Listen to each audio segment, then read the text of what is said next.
بسم اللہ الرحمن الرحیم۔ امام ابو حنیفہ رحمۃ اللہ علیہ کی ذہانت کے واقعات۔ ایک شخص تھا، اس کی بیوی اس کو منہ نہیں لگاتی تھی اور وہ سو جان سے اس کا عاشق تھا۔ بیوی کی طبیعت شوہر سے نہیں ملتی تھی، اس لیے وہ طلاق لینا چاہتی تھی، مگر مرد طلاق نہیں دیتا تھا۔ مرد اس کو یہی نہیں کہ ستاتا نہیں تھا بلکہ محبت کرتا تھا، مگر وہ رہنا ہی نہیں چاہتی تھی۔ ایک دن دونوں میاں بیوی بیٹھے ہوئے بات چیت کر رہے تھے۔ بیوی کچھ کہہ رہی تھی، مرد نے بھی کوئی جملہ کہا، بس وہ چپ ہو کر بیٹھ گئی۔ مرد نے کہا کہ اگر صبح صادق سے پہلے پہلے تو نہ بولی تو تجھ پر طلاق ہے۔ وہ چپ ہو گئی اور ارادہ کر لیا کہ میں خاموش رہوں گی تاکہ اس سے کسی طرح پیچھا چھوٹ جائے۔ وہ بیچارہ پریشان ہوا۔ وہ ہر چند بلوانا چاہتا تھا مگر وہ بولتی ہی نہیں تھی۔ اب وہ سمجھ گیا کہ طلاق لینا چاہتی ہے اور اس طرح بھی مجھ سے جدا ہو جائے گی۔ اب اس نے فقہا کے دروازے جھانکنے شروع کیے۔ ان سے جا کر اپنا حال بیان کیا۔ انہوں نے یہی کہا کہ جا کر اس کی خوشامد کرو اور صبح صادق سے پہلے کسی طرح بلواؤ، ورنہ صبح صادق ہوتے ہی وہ تیرے ہاتھ سے نکل جائے گی۔ سب نے یہی جواب دیا۔ پھر وہ امام ابو حنیفہ رحمۃ اللہ علیہ کے پاس پہنچا۔ وہ وہاں کا حاضر باش تھا، متفکر اور پریشان بیٹھ گیا۔ امام صاحب نے فرمایا کہ آج کیا بات ہے؟ پریشان کیوں ہو؟ اس نے کہا کہ حضرت، واقعہ یہ ہے کہ بیوی سے میں نے کہہ دیا کہ تو اگر صبح صادق تک نہ بولی تو تجھ پر طلاق۔ اب وہ خاموش ہو کر بیٹھ گئی ہے۔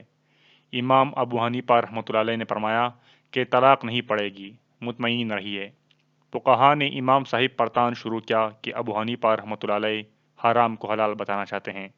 ایک صریح حکم ہے، اس کو کہہ دیا کہ طلاق نہیں پڑے گی۔ امام صاحب نے یہ کیا کہ صبح صادق میں جب آدھا گھنٹہ رہ گیا تو مسجد میں جا کر زور زور سے تہجد کی اذان دینا شروع کر دی۔ اس عورت نے جب اذان کی آواز سنی تو سمجھی کہ صبح صادق ہو گئی، بس بول پڑی اور کہنے لگی، صبح صادق ہو گئی، میں متلقہ ہو گئی، اب تیرے پاس نہیں رہوں گی۔ جب تحقیق کیا تو معلوم ہوا کہ صبح صادق نہیں ہوئی، وہ تہجد کی اذان تھی۔ لوگ قائل ہو گئے کہ واقعی امام صاحب فقیہ بھی ہیں اور مدبر بھی۔ دوسرا واقعہ، ایک مرتبہ ایک گھر میں چوری ہوئی اور چور اسی محلے کے تھے۔ چوروں نے گھر والے کو پکڑا اور زبردستی حلف لیا کہ اگر تو کسی کو ہمارا پتہ بتلائے گا تو تیری بیوی پر طلاق۔ اس بیچاری نے مجبوراً طلاق کا حلف لیا۔ وہ چور اس کا سارا سامان لے کر چلے گئے۔ اب وہ بہت پریشان ہوا کہ اگر میں چوروں کا پتہ بتلاتا ہوں تو مال تو مل جائے گا مگر بیوی ہاتھ سے نکل جائے گی، اور اگر پتہ نہیں بتلاتا ہوں تو بیوی تو رہے گی مگر سارا گھر خالی ہو جاتا ہے۔ تو مال اور بیوی میں تقابل بڑھ گیا، یا تو مال رکھے یا بیوی رکھے، اور کسی سے کہہ بھی نہیں سکتا تھا کیونکہ وہ عہد کر چکا تھا۔ پھر امام صاحب رحمۃ اللہ علیہ کے مجلس میں حاضر ہوا اور وہ بہت غمگین، اداس اور پریشان تھا۔ امام صاحب رحمۃ اللہ علیہ نے فرمایا کہ آج تم بہت اداس ہو، کیا بات ہے؟ اس نے کہا، حضرت میں کہہ بھی نہیں سکتا۔ فرمایا کہ کچھ تو کہو۔ اس نے کہا کہ حضرت اگر ہم نے کہا تو نہ جانے کیا ہو جائے گا۔ پھر فرمایا کہ اجمالاً کہو۔ تو اس نے کہا کہ حضرت چوری ہو گئی ہے، میں نے عہد کر لیا ہے کہ اگر میں نے ان چوروں کا پتہ کسی کو بتلایا تو بیوی پر طلاق۔ مجھے معلوم ہے کہ چور کون ہے، وہ تو محلے کے ہیں، لیکن اگر پتہ بتلاتا ہوں تو بیوی پر طلاق پڑ جائے گی۔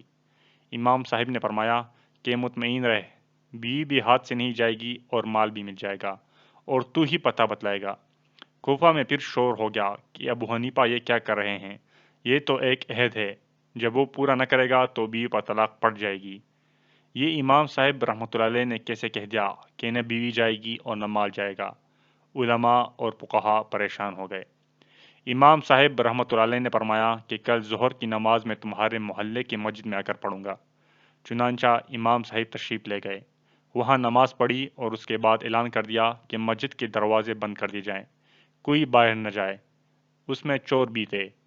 اس مسجد کا ایک دروازہ کھول دیا، ایک طرف خود بیٹھ گئے اور ایک طرف اس کو بٹھا دیا اور فرمایا کہ ایک ایک آدمی نکلے گا، جو چور نہ ہو اس کے متعلق کہتے جانا یہ چور نہیں ہے، اور جب چور نکلنے لگے تو چپ ہو کر بیٹھ جانا۔ چنانچہ جو چور نہیں ہوتے تھے ان کے متعلق کہتے جاتا تھا کہ یہ بھی چور نہیں ہے، یہ بھی چور نہیں، اور جب چور نکلنے لگتا تو خاموش ہو کر بیٹھ جاتا۔ اس طرح اس نے گو بتلایا نہیں مگر بلا بتلائے چور متعین ہو گئے کہ یہ سب چور ہیں۔ چنانچہ چور بھی پکڑے گئے، مال بھی مل گیا اور بیوی بھی ہاتھ سے نہیں گئی۔ یہ تدبیر کی بات تھی۔